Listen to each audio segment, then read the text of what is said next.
Attention, une bombe diplomatique vient d'exploser dans le dossier du Sahara occidental marocain. Derrière les coulisses de l'ONU, un jeu dangereux se déroule.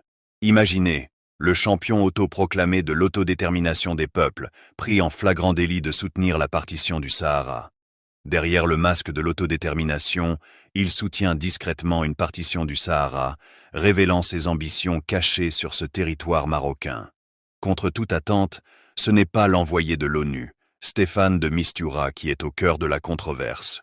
Non, le véritable scandale pointe du doigt un acteur inattendu, l'Algérie. En réalité, de Mistura s'est contenté, lors d'une récente tournée régionale, de tâter le terrain auprès du Maroc, de l'Algérie et du Polisario quant à la possibilité de diviser le Sahara. Cette idée n'a jamais été formulée de manière explicite ou formelle. Selon une source diplomatique à l'ONU, cette révélation fracassante pulvérise le masque de vertu que l'Algérie arbore depuis des décennies. Derrière ces grands discours sur les droits des peuples se cache une réalité bien plus sombre. La convoitise d'un morceau du territoire marocain.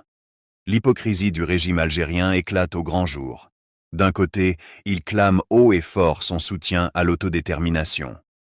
De l'autre, il manœuvre en coulisses pour s'approprier une partie du Sahara marocain. Cette hypocrisie flagrante soulève une question cruciale. Jusqu'où l'Algérie est-elle prête à aller pour satisfaire ses ambitions territoriales? Et surtout, combien de temps encore la communauté internationale va-t-elle fermer les yeux sur ce double jeu?